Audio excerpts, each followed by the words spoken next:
Hello, my name is Meg, and I am sick as fuck. Just kidding, I'm actually just sick. And I'm going to be teaching you how to storytell Sects and Violets. Yes, you heard that correctly, aka S&V. First, I'm going to go over some game mechanics specific to S&V, then I'll go over the roles, and then at the end, I will do the actual gameplay thing. The night phase during S&V can take a lot longer than Trouble Brewing. This is because there are just so many information gathering roles. There's also lots of role swapping that can happen, so dealing with that in the middle of the night can make it take longer. So I do like to warn my players that the nights might take a bit longer. I also like to tell my players to not panic if I wake them up in the night, because they might think there's no reason for them to be waking up, but another character might have chosen them and that's why they're waking up.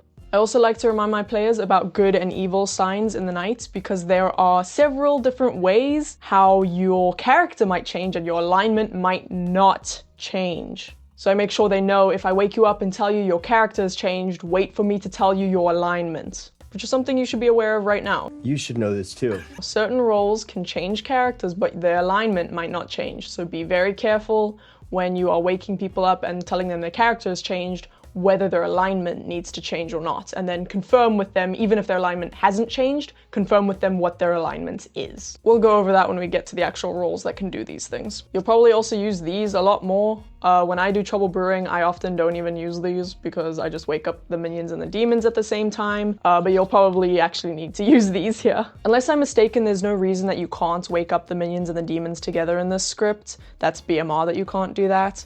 And I kind of like to wake them up at the same time, because then they just get this moment of like, ooh, we're all evil together.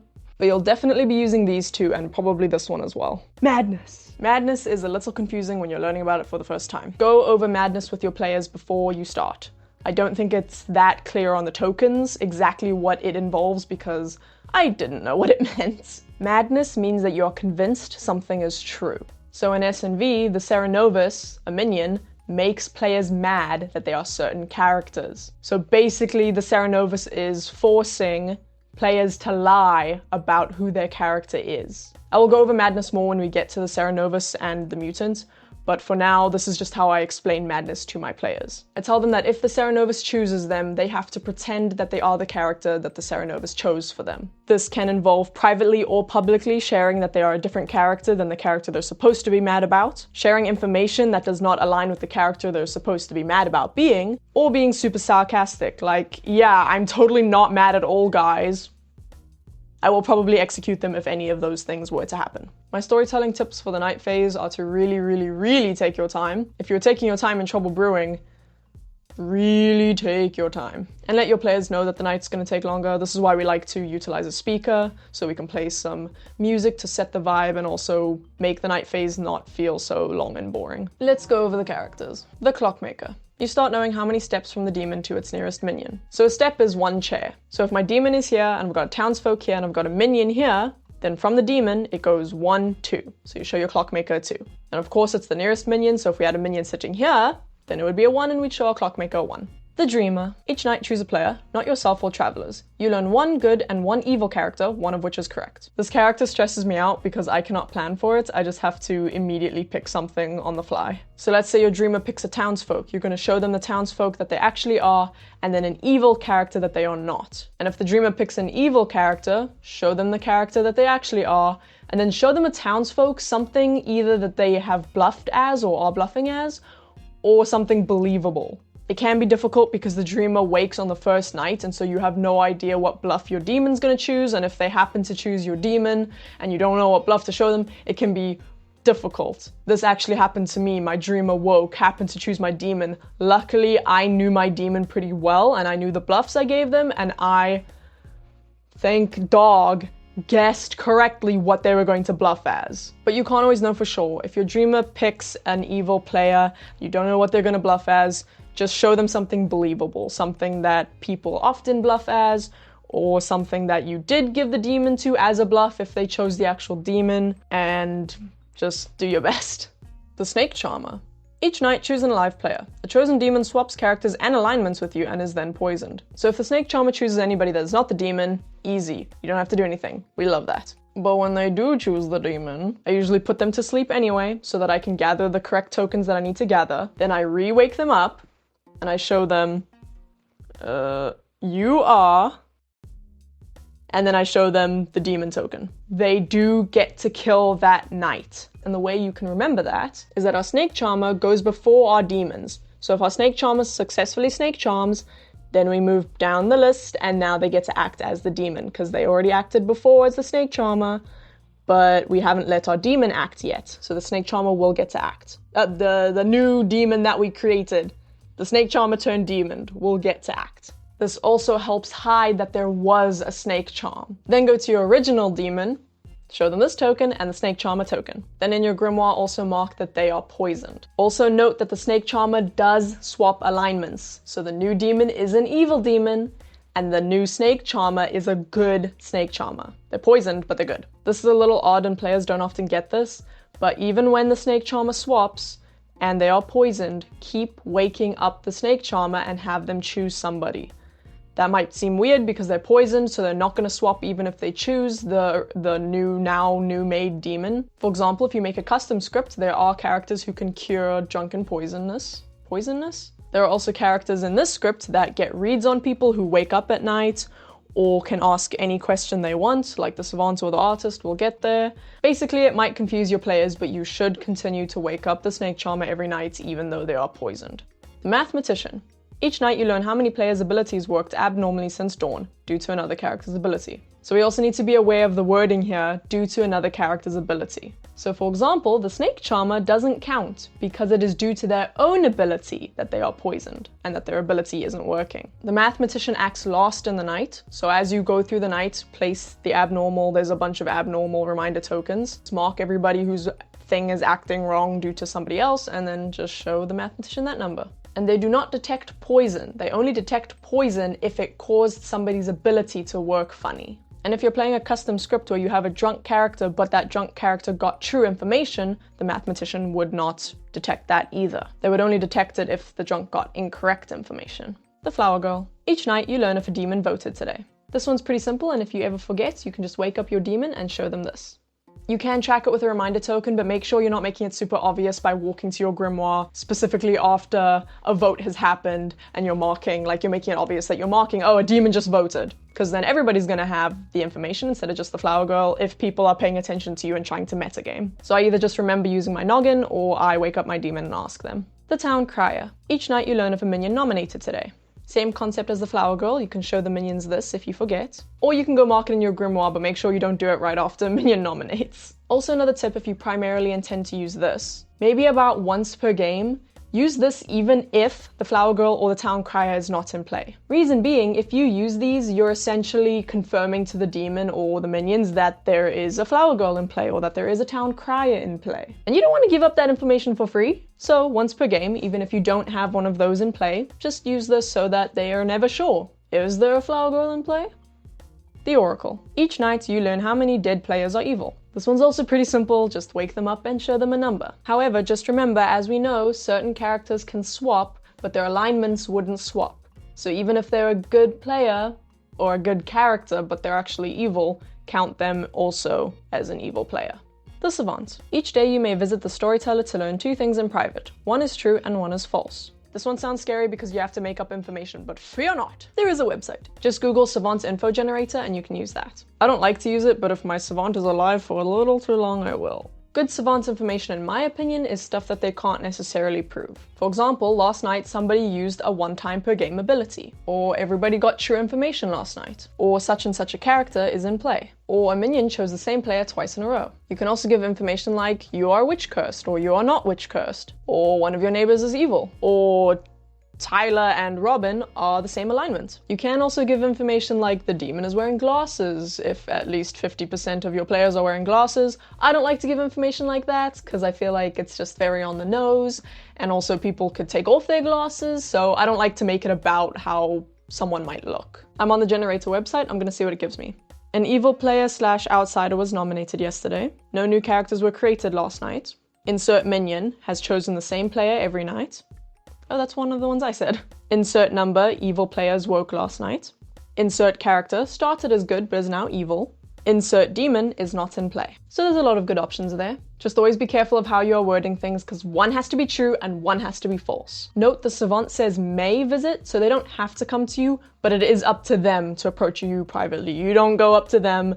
That's not your job. They need to come to you and request a private chat with you. If they don't, less stress for you. The Seamstress. Once per game at night, choose 2 players, not yourself. You learn if they are the same alignment. So this is our first once per game at night ability, which actually maybe this is something you should say to your players before you start. If you have a once per game ability, they don't have to use it, but you are going to wake them up every night, so they can just shake their head no if they don't want to use it. But when the Seamstress does decide to use their ability, they're going to point to 2 people and you'll just either nod your head yes or shake your head no if they are the same alignments.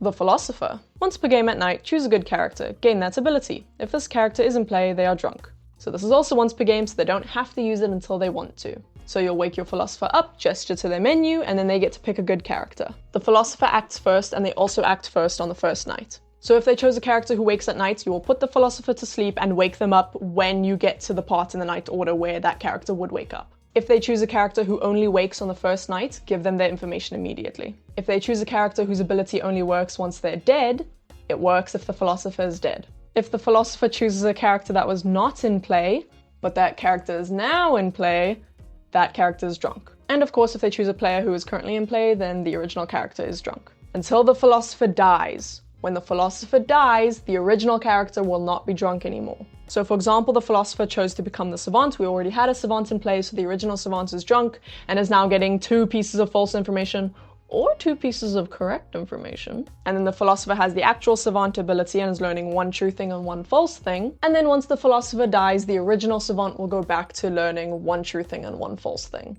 The Artist. Once per game during the day, privately ask the storyteller any yes/no question. So once again, it is up to the player to approach you privately once per game and ask you a yes or no question. And then just answer truthfully. If they ask you a super convoluted question, you can answer, I don't know, try again. And if they try to ask a question that isn't a yes or no, just tell them to try again. The Juggler. On your first day, publicly guess up to 5 players' characters. That night, you learn how many you got correct. Be ready for this one, because it's contagious. Once somebody juggles, everybody starts juggling. So when I go to call everybody back to the town square, at that moment I will also announce, I am now accepting juggles. Then even if you don't have a juggler in play, go to your grimoire and if anybody decides to juggle, pretend like you are moving the reminder tokens to mark who they guessed correctly. Because they'll only learn that night how many they got correct. So somebody might say, I'm going to juggle that Nancy is the flower girl, Max is the town crier, and Jane is the oracle. Or they might juggle and say, I juggle that Matthew, Mark, Luke, or John are the artist. And then just mark in your grimoire how many of those are correct. And for example, let's say your Philosopher decided to become the juggler, but it wasn't the first day. The Philosopher can juggle on their first day of being the juggler. Then at night, just wake them up and tell them how many they got correct. They don't have to pick 5 if they don't want to. They can pick up to 5.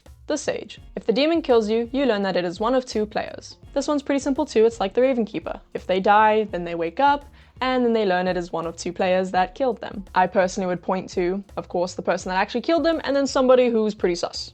And remember that if the Philosopher chooses to become the Sage, it will work when the Philosopher's dead because they chose an ability that works when you're dead. If the original drunk Sage is killed before the Philosopher Sage, give the original Sage incorrect information. Outsiders. The Mutant. If you are mad about being an outsider, you might be executed. Here we go with the madness. So if the mutant publicly or privately announces that they are the mutant, or any kind of outsider, kill them. So if somebody asks them point blank, are you an outsider? And they go, no. You could execute them. Or if they say they're an outsider but they won't say which one, you could also execute them. Or if they're sarcastic about it, like, no, I'm not an outsider. Execute. And remember that you can only have 1 execution per day, so if you do decide to execute them, the day ends. Don't hover around your mutant, but do your best to listen in on all conversations. I think the manual says that if someone comes and snitches and says that, oh, so-and-so told me they're the mutant, and then they are the mutant, that you should execute them or could execute them. I haven't had anybody come up to me and tell me, oh, so-and-so told me they're the mutant, so haven't had to deal with that. Do what you want with that information. The Barber. If you died today or tonight, the demon may choose 2 players, not another demon, to swap characters. So note it says may choose, so the demon doesn't have to, they could just shake their head no. I'm just going to read from the manual for this one. The player's alignments stay the same when they swap characters. Each player learns which character they become. So if the demon chooses to swap, you will wake up the people that they swapped and show them what they are now, and confirm with them which alignment they are. If a player becomes a new character, they gain the new ability, even if it was a you start knowing ability or a once per game ability that the original character already used. So new reiterations of characters always get their ability. So this is where a Snake Charmer could get their ability back. If there's more than one living demon, the storyteller chooses which demon makes the swap. The demon may choose themselves to swap. This is helpful for if there's too much sus, so they swap themselves with a minion. The demon may not choose another demon player to swap. If a player dies then becomes the Barber, the demon may not swap two players' characters tonight. So because alignments don't swap, if you swap a good player and an evil player, their alignment will stay the same.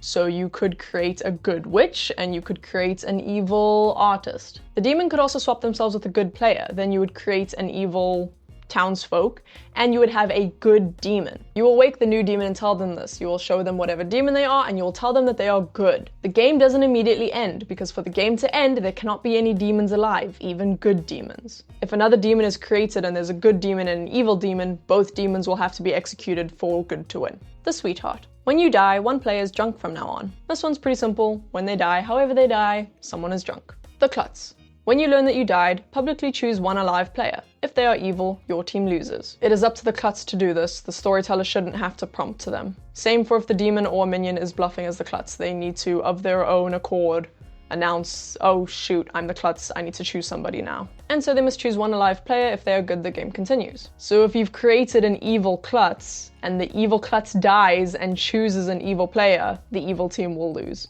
I lost some footage, so I'm going to be popping in and out a few times. Continuity.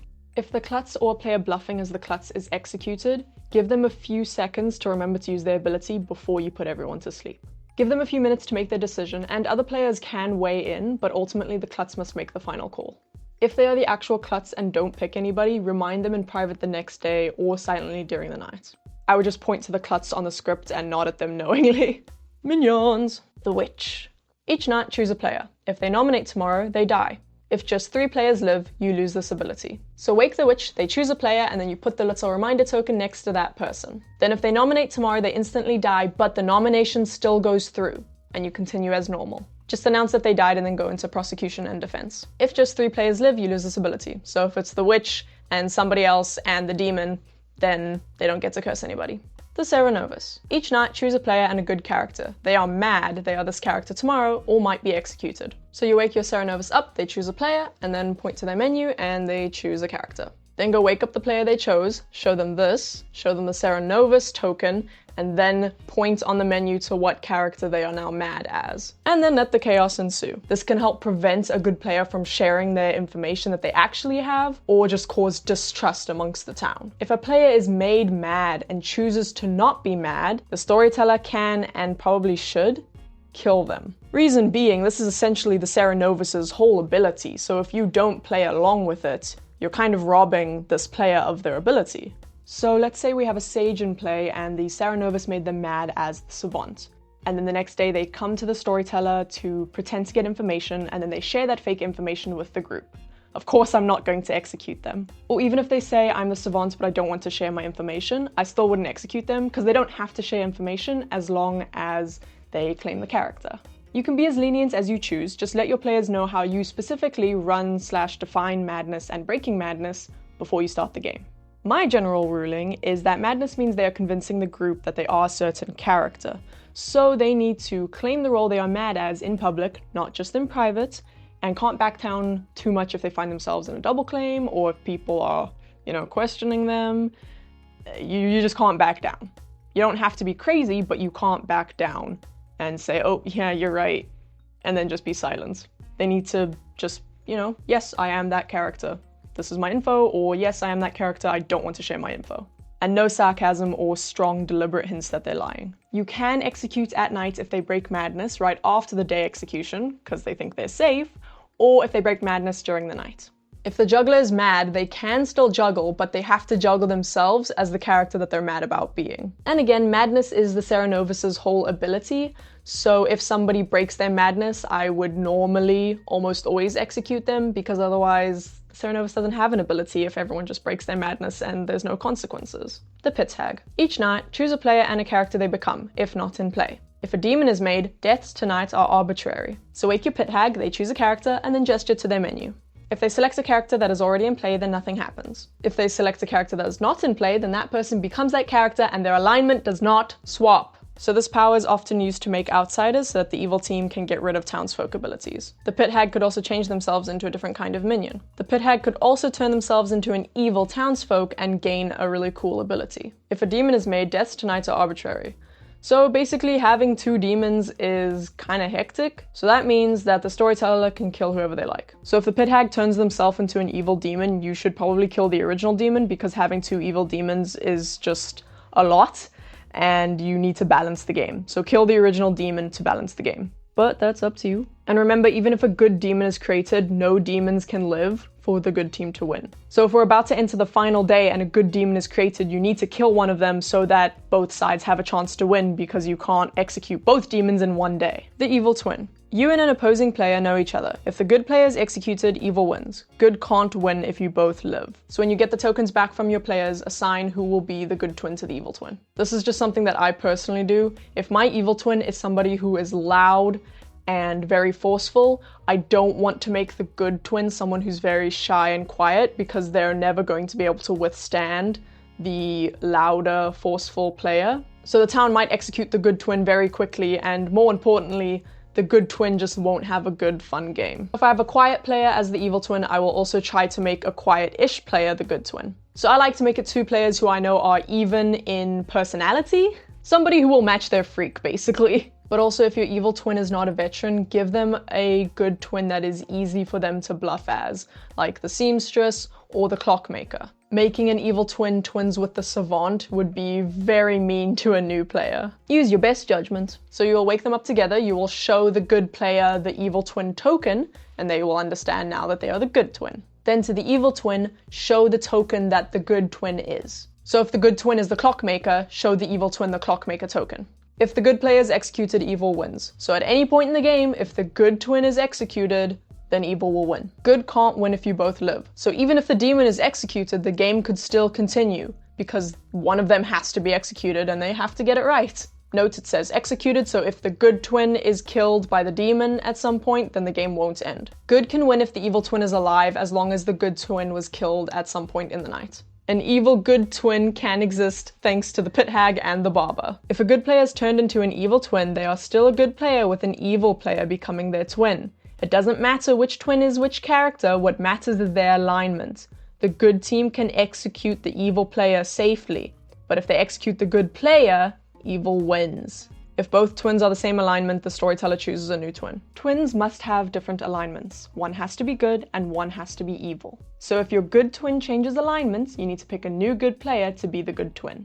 Then wake the evil twin and the new good twin together, just like on night 1, and show them both the appropriate information. If the good twin's alignment doesn't change, but their character does, I suggest keeping the same player as the good twin and showing the evil twin the new token that the character changed into. Otherwise, it makes it much easier for the town to figure out who the evil twin is because they're the ones still involved in the twin standoff. But you can choose a new good twin if you like. Just make sure you inform both the new good twin and the evil twin of any changes. For example, let's say we have a flower girl paired with the evil twin, and then something happens to the flower girl, the Pit-Hag changes them into the Klutz. Then you can either wake the evil twin, show them the Klutz token and point to the flower girl, and, motion that they changed, or choose a new good twin and wake them both up, just like on night 1. For an alignment example, let's say we have an outsider who changes alignment. Our sweetheart is now evil, so we pick a new good twin, because one has to be good and one has to be evil, and you would wake them both up together, just like on night 1.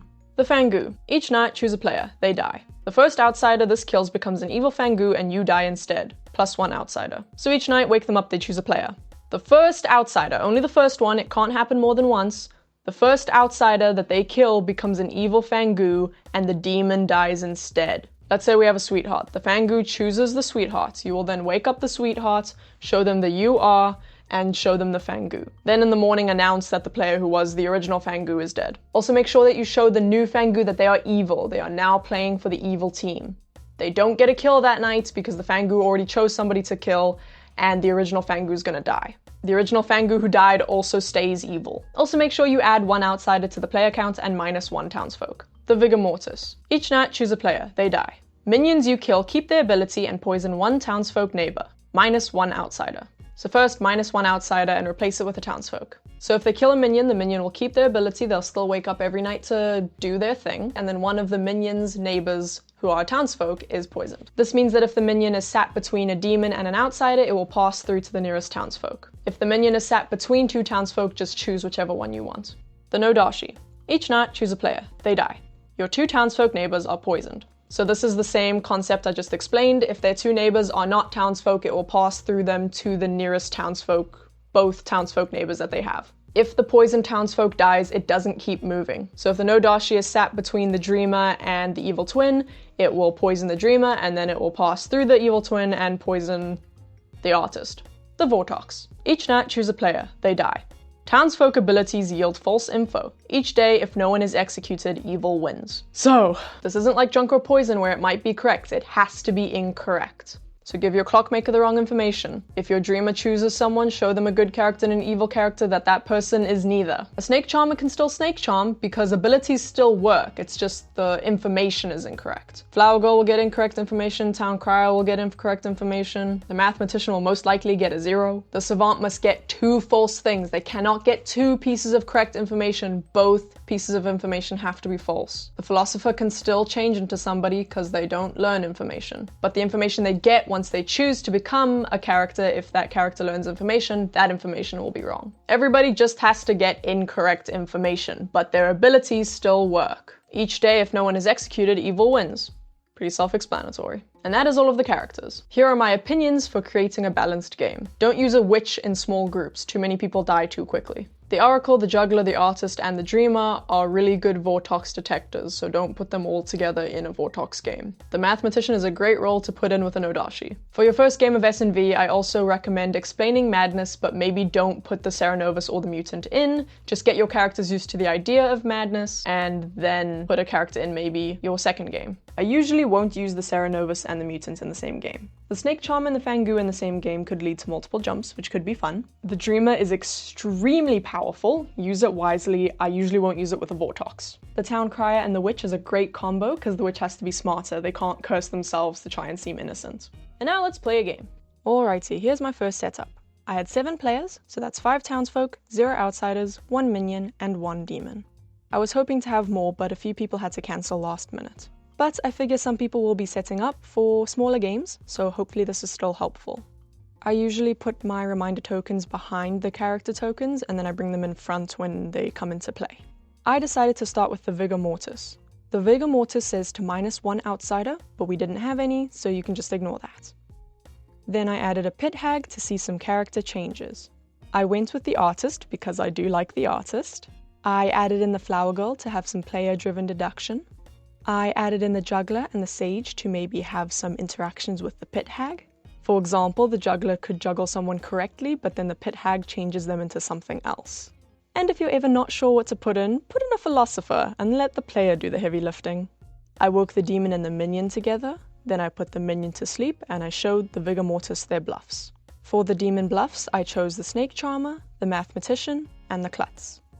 I woke the Philosopher and they said no. And that was when I realized this was going to be a really quick night. So I walked around the circle for a bit. The Artist approached me and asked, "Am I the Artist?" So I said yes. The Philosopher and the Pit-Hag had a private conversation where they both said they were a once per game ability and are on the right hand side of the page. They basically were both claiming Philosopher without saying it. When I called everyone back to town, I started accepting juggles. My Juggler juggled the Flower Girl, the Philosopher, the Sage, and the Artist. They got the Sage and the Artist correct, so I marked them as correct. The Artist came out with their information and said it is not a Vortox game, so they were happy to be executed. They got enough votes, so they were executed. The Demon did vote, so I marked them, but something funky was about to happen to the Flower Girl, so it wouldn't actually matter, as you'll see in a moment. The Philosopher chose to gain the Juggler's ability. I don't think they thought ahead about how that would make the actual Juggler drunk, or maybe didn't realize how the turn order would go with the Philosopher going first. So I was gearing up to give my Juggler incorrect information, maybe a 1, But that never happened because my Vigormortis killed the Philosopher. And then my Pit-Hag lured the poor innocent flower girl into the forest and changed them into a Barber. So no flower girl information was given. I woke them up, I showed them the UR token and the Barber token. The Juggler shared their information with the town, and the Vigormortis bluffed as the Snake Charmer. The Barber wanted to be executed because they were worried they had been created for a Fang Gu jump. Some agreed, some didn't, and the Barber was executed. The Pit-Hag turned themselves into a witch. Unfortunately, I don't think they realized that it is the final day, so they wouldn't be waking up to use any more abilities. Especially the witch who loses their ability on the final day. I showed the This Character Selected You token to the Vigormortis, and then the Barber token. They shook their head no and did not want to swap, and killed their minion. When the Vigormortis did that, I poisoned the Sage. On the final day, the Vigormortis was nominated and did get enough votes to be put on the block. The Vigormortis nominated the Sage, but unfortunately our witch was just too slow with putting up their hand. So the Vigormortis just barely had more votes than the Sage. They were executed and the good team won. Here is my second setup. I chose the Vortox to show you a Vortox game. I also wanted to show you the evil twin, so I put in the evil twin. I put in the Snake Charmer so that you might be able to see a snake charm. I put a Seamstress and a Sage in for some potential information gathering. And I put the Oracle in as a main Vortox detector. After I got the rolls back, I decided to make the Clockmaker the evil twin. Normally, if you only have one minion, you should not make the Clockmaker the good twin, because the good team can narrow down the demon way too easily. But we had a Vortox in play, so it works in this world. In addition, I thought these two players would have a fun time being twins. On night 1, I woke my evils together and then put my minion back to sleep. Then I showed the Vortox their bluffs. My Vortox was a new-ish player, so I gave them the Flower Girl, the Artist, and the Juggler. Then I woke up my Snake Charmer and they chose themselves, which I expected because this player really doesn't want to swap when they're the Snake Charmer, so they always choose themselves. Then I woke the Evil Twin and the Clockmaker. I showed the Evil Twin the Clockmaker token, and I showed the Clockmaker the Evil Twin token. Then they stared daggers at each other for a few seconds, and I put them to sleep. Then I woke up the Clockmaker and I gave them a 1, which is incorrect because we have a Vortox. I woke up the Seamstress and they did not want to use their ability yet. During the day, the Clockmaker and the Evil Twin came out and said that they were the twins. My Clockmaker said 1 and my Evil Twin said 2. This is very interesting because it completely absolves the Vortox and the Sage. If my Clockmaker is a real Clockmaker with a 1, that would mean that either the Seamstress or the Snake Charmer has to be the demon. If my Evil Twin is the real Clockmaker with a 2, that would mean that either the Seamstress or the Oracle has to be the demon. The Evil Twin nominated the Oracle. She said no and came out as the Oracle. She did not get enough votes. The Vortox nominated the Seamstress, and the Seamstress did not put up much of a fight, so in the end, they were executed. The Snake Charmer chose themselves again. The Vortox killed the Sage. Now, as far as I was concerned, I only really had one option here. I couldn't choose the Vortox, and it wouldn't be the best idea to choose the twins. And I felt that evil was winning, so I showed the Oracle and the Snake Charmer for the Sage's information. And I gave the Oracle a 1. My Evil Twin was pushing for a no Dashii game and was trying to pin it on the Oracle. The Vortox bluffed as the Flower Girl, but said that everybody voted yesterday, so it wasn't very helpful. The Oracle and the Snake Charmer said they did not vote yesterday, but I suppose nobody heard them because it wasn't investigated further. The Evil Twin nominated the Oracle, and she did not get enough votes. The Sage tried to nominate the Snake Charmer, but I had to remind them that they are dead, so they could not do that. So the Vortox nominated the Snake Charmer. In the end, the Snake Charmer was executed. At this point, Evil would have won the game if the Vortox had killed the Oracle, because the good team wouldn't have been able to win with both alive twins and an alive demon on the last day. However, my Vortox was a newish player, so I don't think they realized that, so they killed the Clockmaker, the good twin. I gave the Oracle another 1. The Evil Twin nominated the Oracle, and in the end, they had the most votes, so they were executed and the evil team won. And this is my third game. I wanted to put a Fang Gu in, so I did. I put in a Mathematician because we had drunkenness options from the Philosopher and the Sweetheart. I put a Snake Charmer in again to see if one would happen. I put in the Savant so I could make up some information for you, and the Philosopher because it's fun. I accidentally put everyone to sleep before I chose my bluffs, so I rushed and I chose the Artist, the Juggler, and the Dreamer. I probably should have chosen an outsider. I woke the demon and the minion together, then I put the minion to sleep and I showed the Fang Gu their bluffs. The Philosopher chose to be the Artist, so nobody was drunk. The Snake Charmer chose the Philosopher, so nothing happened. I re-woke the Cerenovus and they chose the Snake Charmer player to be mad as the Savant. The Mathematician got a 0. I guess I just wasn't on my game, because I also ended up waking up everybody before I'd made my Savant information, so I also rushed that. I told them that either everyone got sober information last night, or 2 people got numbers as their info last night. If they were to talk to the Mathematician, they could deduce that everyone's info is definitely true, so no Dashii, unless the Dashii was sat between them. The Mad Snake Charmer also came up to me to pretend they were getting Savant information. The Artist asked, is the demon on the left-hand side of the room? When you get asked a question like that, always confirm who they are talking about by name. So I confirmed that they were talking about the Cerenovus, the Savant, and the Sweetheart players. So I said no.